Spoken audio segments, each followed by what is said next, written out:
this point, I'd like to introduce Frank DiGiovanni, the city manager of one of the most patriotic cities in Florida. Frank, if you would.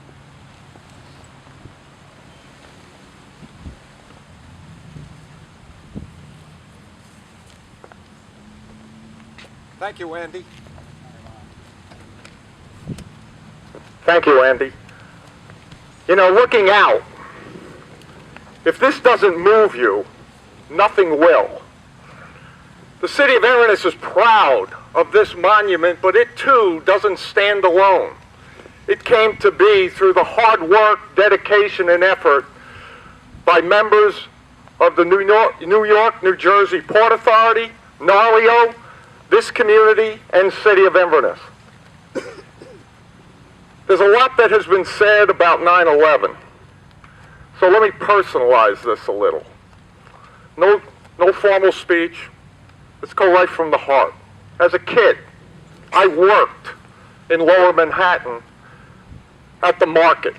And I remember as a kid loading produce onto trucks early in the morning, 2, 3 o'clock in the morning. There was talk in the market that this market was going to be closed because they were going to build the largest buildings in the world. We didn't know what that meant, but it happened. And when those towers went up, some of us didn't like the way they looked. Some of us didn't like the change to the New York skyline. They were built for office space. They were built for the market itself and to send a message about the strength and economy of the New York metropolitan region. And in time, we got to respect the power and majesty of those buildings.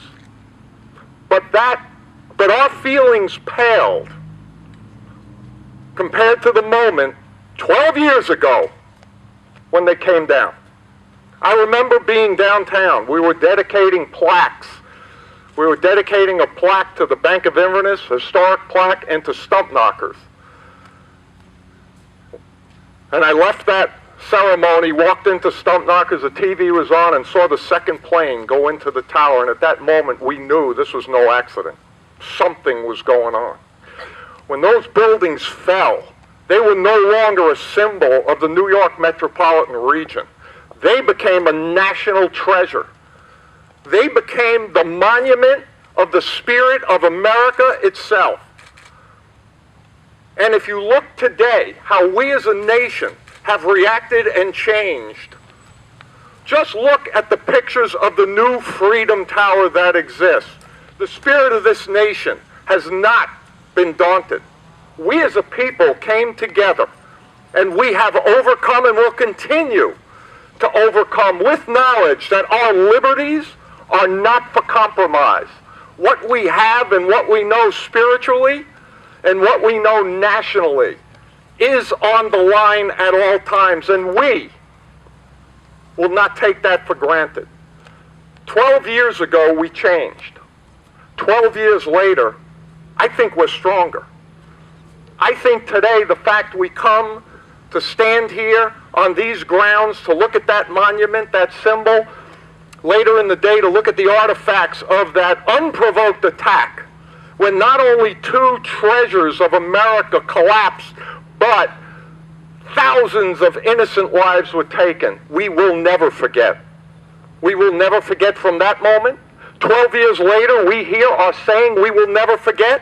And I venture 20 years from today, we will never, ever forget. Because that spirit is too valuable to we as a people.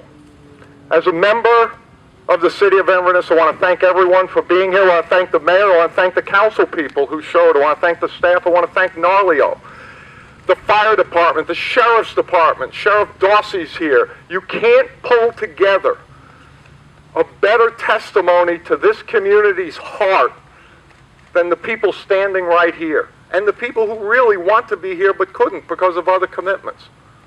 It's all about we as a people, and together we will move forward. I want to thank you all. I'm going to turn this back to Andy right now. Thank you. Thank you, Frank. That was fantastic. Appreciate that.